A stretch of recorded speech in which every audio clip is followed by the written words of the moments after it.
OK， 今天来讲一下我在探探上面聊的一个女生，给大家分析一下这个女生的心理，以及怎么把很膨胀、很高姿态的女生拉回到正常的状态，以进一步发展关系。首先，这个女生她长得其实算挺漂亮的，可以想见在现实生活当中，肯定有很多男生是挺喜欢并追求她的。所以在后面的聊天当中，你会看到她说话时候的自我膨胀感。很多兄弟刚接触到这种女生，可能会觉得面对那种很屌的女生，很难去跟她聊下去，甚至可能会觉得自己内心受挫，或者会觉得这个女的摆架子。最终的结果大概率会是你就被女生筛选掉了。那么我们就废话不多说，从聊天开始讲起。这个是23年11月23号聊的一个女生，26岁。我先打个招呼，说我叫 Louis。我说很高兴认识你，你叫什么名字？然后他说他叫 Safari， 然后我就觉得他的名字挺有意思的，我就说 Seriously 哈哈，然后他就对这个东西还挺有反应，他说 Why laughing？ 我说我不太懂英语名，因为我从中国来。在这里我给了一个自己身份背景的介绍，然后他说那个是希腊名，不是英语名。然后他就给我解释了一下他的名字，我就顺便调侃了一下他的名字，让我想到苹果电脑上的 Safari 浏览器。然后说好的 ，Nice to meet you， 很高兴认识你，一次更加正式的一个认识。这里展现出来的是我的态度，就是我会对我在意的东西表现出真实的态度。我觉得他的名字很有意思，所以我就真实的围绕他的名字聊天。我们接着往下看，然后他在我说了这句话之后，他很奇怪的做了一个升级，他说 Maybe I can use my family name for your kids， 他说要把他的姓给我的孩子。这里有两个奇怪的点。第一，这不符合命名常识。第二，他的潜台词是要跟我生孩子，但是我跟他才认识，为什么他会讲这个东西？当时我就感觉很奇怪，对吗？你想象一下，如果你跟一个女生刚见面，你跟她说我要跟你生猴子，这是一个很奇怪的事情，这是一个很不符合社交原则的事情。我就初步判断这个女的，从男性的视角来看的话，她要么就是一个很浪的很骚的人，对不对？要么他在用心幻想来诱惑我。但是兄弟们，面对这种诱惑，一定不要觉得这个女的喜欢你了，然后想跟你上床。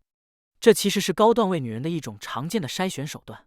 只要你开始迎合她，开始聊骚，你就成了她的玩物。很多 beta 男很饥渴的男生，一个女生给他释放出一些很不自然的窗口，就一下子像金毛一样跟上去，这会瞬间被女人归到供养者范畴里去，俗称备胎。这是个重点，一定要记住。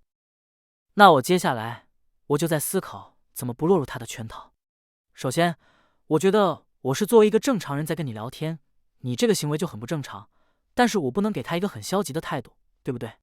但我不能直接说你很奇怪，然后给他一个很消极的反应和态度，因为这个是一个很风险很大的事情，可能这个女生她就不回了，对吗？因为她自己从我身上得到一个很消极的态度之后，她可能也会不高兴。大多数情况，女生她就会选择一种更消极的方式去应对，可能就不回了，可能就删好友了。所以一定不能和女生产生正面的情绪对抗。那么你要同时只照顾到自己的情绪，要照顾到女生的情绪。所以其次要有一种积极的情绪去化解这个问题，能让话题继续下去。于是我在女生的框架下面展开我自己的框架。我说我们得先约会，然后顺便问她是不是在英国，然后她说我必须保证让她怀孕。她还在那儿讲这种很放荡的话。说实话，我觉得这个女的很奇怪。当然也有可能她觉得我没有给到她期待的反应，所以说的更直白。很奇怪，她可能会觉得这样子很好玩，因为很多在探探上面的那些贝塔，他们听到这个就很兴奋，你知道吗？就像狗一样，狗看到食物，然后就开始摇起尾巴了一样。所以说这个女的估计就是在玩这一套，在想要调动男人的这种兴奋感跟想象，然后玩弄这些男人。而且后面她也讲到了，说她是个女巫，意思是说她很会玩弄男人。待会在后面我们会看到。好，继续。我说难道我们不应该先结婚吗？我又接着退，因为这个女的进得太快了，我接着退。我就说我都不认识你，我不想要让这个孩子生下来没有父母，这是一个非常幽默的说法。虽然说我在传递一个消极的回应，但是同时把消极回应包装成一种积极的情绪包装在里面。然后这个女的就说 Don't worry， 不用担心。他说他们会有最好的妈妈。这里能看出这个女的很自大，很自恋。然后我就说是你吗？他说是的，她是最好的。我说好吧，不错。然后我就顺便进入前提，问他你在这边是找一个人给你生孩子吗？然后他说不，我在开玩笑。相当于我讲了一个比较正经的话题之后，他就给我了一个比较正经的回应。接着我尝试做了一个诗歌，因为我不太喜欢他这个样子，说话不着调的样子，所以说我就说我妈总是叫我要小心女生，因为我很容易相信她们。这句话从侧面在说，我希望你讲话是真诚的，是不要那么不着调的，不要有欺骗，传递了一点消极情绪给他。然后他说好的。然后我继续建立前提，就问他你为什么用这个软件？约炮、交友还是找对象？然后他说不约。我说所以你就是想要真的要一个 baby 吗？调侃他一下。这个调侃其实还比较重要，因为这会让女人知道你是一个幽默的人，同时也是在挑战女人的框架，让她知道如果她继续开这种玩笑，我会继续让她难堪。好，继续。我说你找个男的，让他保证让你怀孕。我看他不想接这个话题，我就开始一个新的话题。我说你之前有多少个男朋友？他说我是个好女生，只有一个男朋友。他的意思就是说他要找一个好男生，对不对？他开始标榜自己不是个浪荡的女人，然后我就不进他的框架，我就说不好意思，我是个坏男孩。我之所以这么说，是因为如果你说你是个好男生的话，其实你就是在迎合他的框架，你懂吗？然后我说我认为我很好，但是女生认为我不太好。这个是在侧面的传递个性样本，让他知道首先女生对我是一个什么样的评价，同时释放出一点短期属性，因为我判断这个女生也是短则的类型。好，然后他说他是个好男人，我就说你为什么分手了跟他，然后再调侃他，我说是因为你想要个 baby 吗？我在这里拿女的自己做出来的事情不断的挑战他，来让他知道他这么做是不对的，与人相处要靠谱和真诚。然后他问我过去很重要吗？接着他又开始很自恋的说 Who doesn't want a baby from a girl like me？ 我是真的很觉得这个女的有点太自恋了。我在后面回复他说不好意思，我不想要你的小孩。我接着挑战他，因为我前面已经一步步建立了这种挑战他的这种态度，所以说我可以在这个地方接着更直接的去挑战他。在这里他的自尊心稍微有点受损，然后他用调侃的语气说那是因为你不行。但我没有理他。女生对你这种调侃你不用太在意，接着聊就是了。然后我说你的过去很重要，我回答上面一句话，我说你的过去很重要，因为它是一个好的方式去知道去了解一个人。这个时候我就是在进入到一个正常的交往逻辑，你知道吗？正常的社交逻辑里面，你正常的跟一个人社交交往，哪怕你们要发展关系成为情侣，你得先有一个互相了解的过程。所以我想让他知道我是个正常人，意思是你能不能也正常一点。然后他说过去他是个书呆子，也是一个处女。我接着说，但是对于一个关系来说，也许过去并没有那么重要，因为爱是关于现在和未来的。这里我是在继续建立前提和框架，这个前提和框架就是谈恋爱。我用了爱情里面很自然而然的一种浪漫的价值观在里面。接着他又开始在说自己的过去，他说我自己的过去比很多人都好。我觉得一个人如果他不停地强调自己，凸显自己很优秀，然后到这边他还要跟别人比较的时候，其实我就可以大致判断这个人他不是在开玩笑，他多少有一点心理障碍，你知道吧？一个人他可以偶尔自恋一下，对吗？他可能是一个风趣幽默的人，但是他不停地在夸耀自己，然后不停地跟其他人做比较的时候，我就知道他其实内心是很自卑的一个人。因为自尊自信的人是不会时时刻刻跟其他人比较。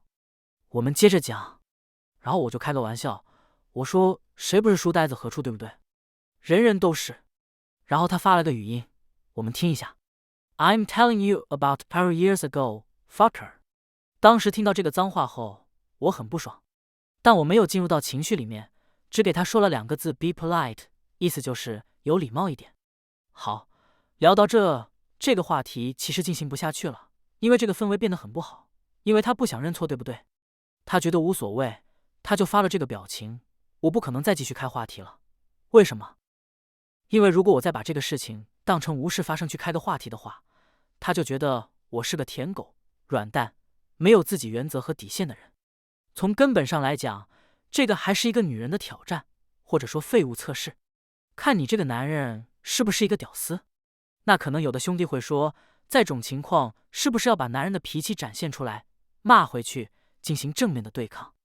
这么做确实很爽，但是我跟他开始争执这个关系，就没办法继续推进了。然后我就去做了个冥想，我就跳脱出来，站在一个更高的维度看待这个人，然后从一个为他好的角度出发，想一下这个人他是不是有什么困难，因为正常人不会这个样子，对不对？大家来这边聊天都是为了开心，无论你们要不要做朋友，要不要见面，要不要约会，要不要发展关系，但这所有的前提都是什么？都是基于一个友好的前提，对不对？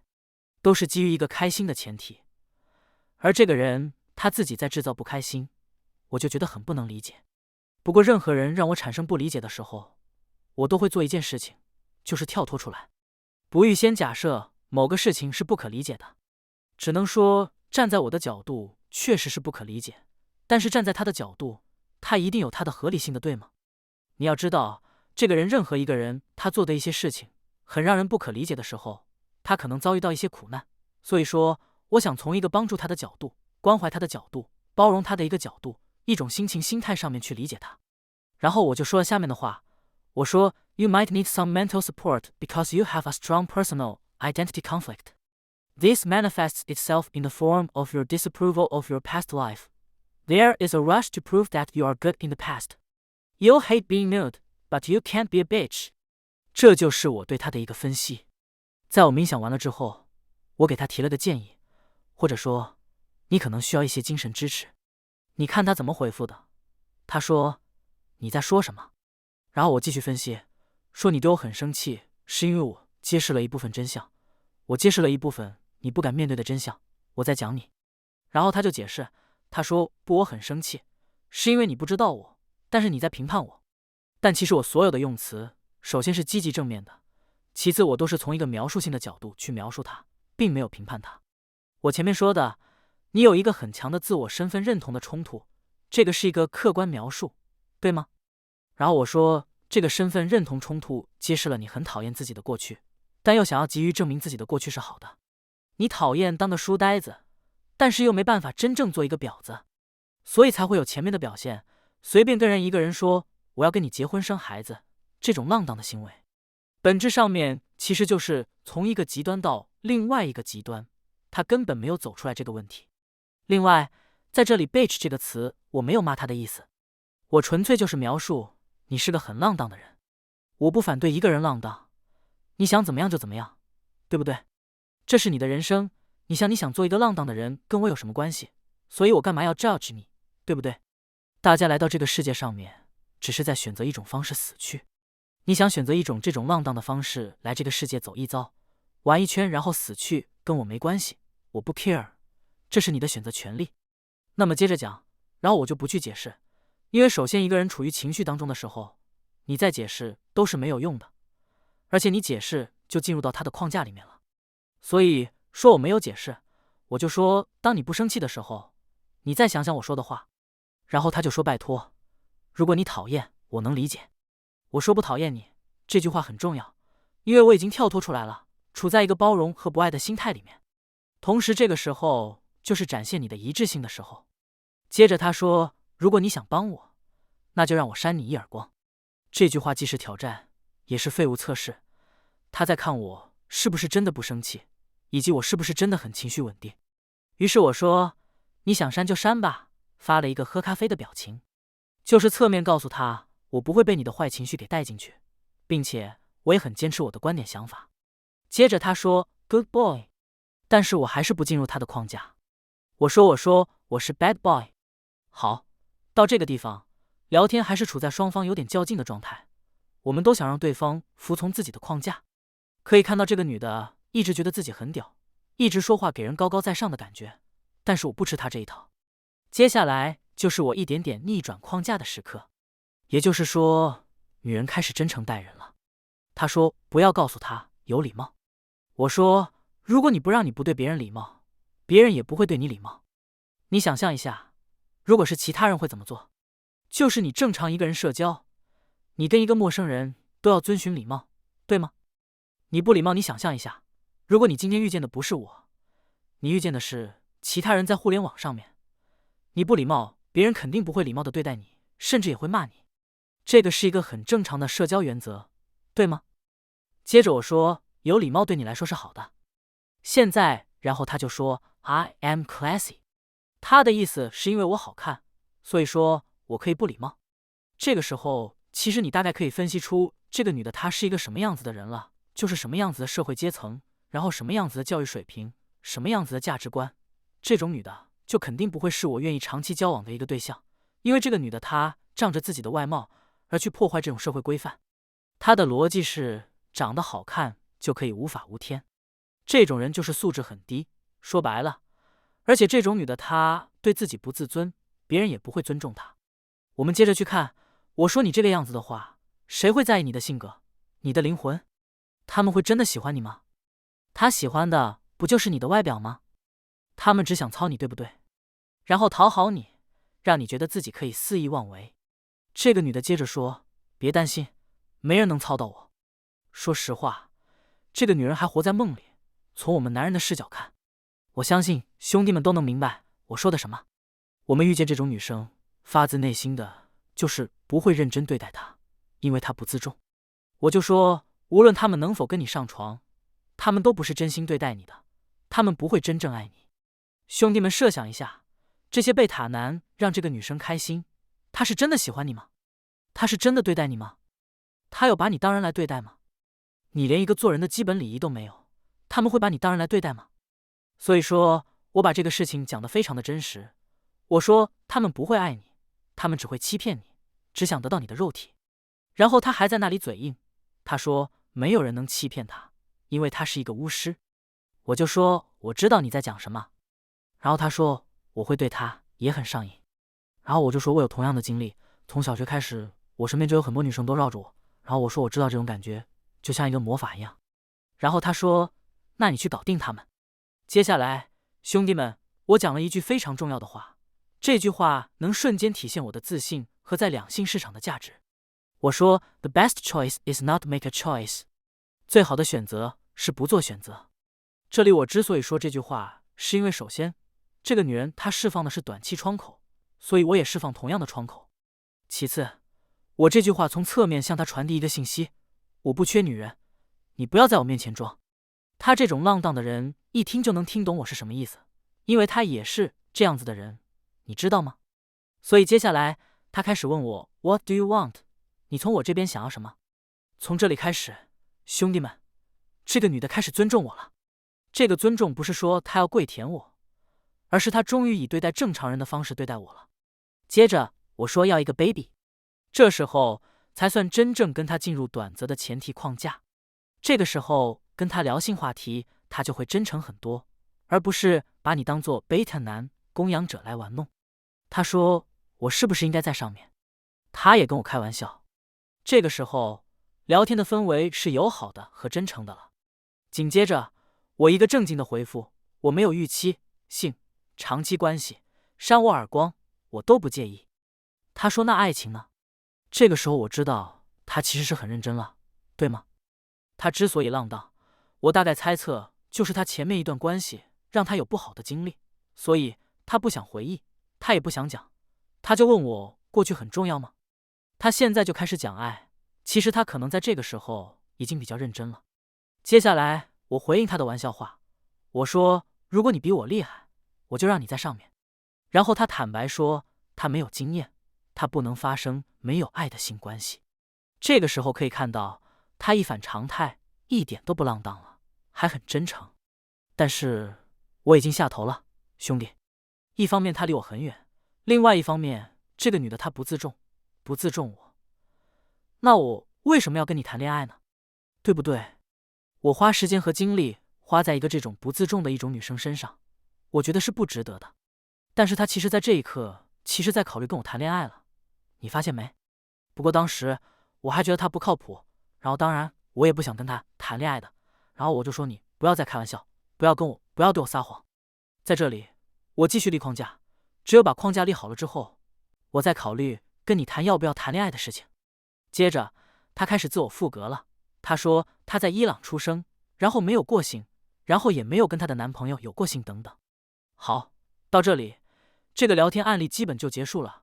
这个女人终于放下了婊子框架，以正常的人与人交往的方式对待我，而不是把自己看得高高在上，以为我和其他贝塔男一样，只会无条件的对她好，让她无理取闹。那么总结一下这个案例，这个案例就是一个分值比较高的女生，她会释放出一些虚假信号来诱惑男性，这个是整个案例里面非常重要的一个点。其次，在这个案例里面要注意的就是怎么去破除女生的高位框架，对吗？这个女的她有自带一个很高的高位框架，觉得自己很屌，但是我就利用我的一致性，我的高维视角，然后破除了她的框架，同时让她进入到自我复格，也就是说变得正常、诚实、真诚的这种社交状态中。只有这样子才能跟她有进一步的发展。那么就这2点，这个案例我认为其实是非常有教学意义的，因为这种情况其实非常常见，很多好看的女生她们会仰仗自己的颜值，而做出很多不符合社会规范的事情，然后很多兄弟其实不懂如何应对和处理，所以说这个案例其实是很有价值的，在我看来。然后今天这个案例就讲到这，我们下期再见。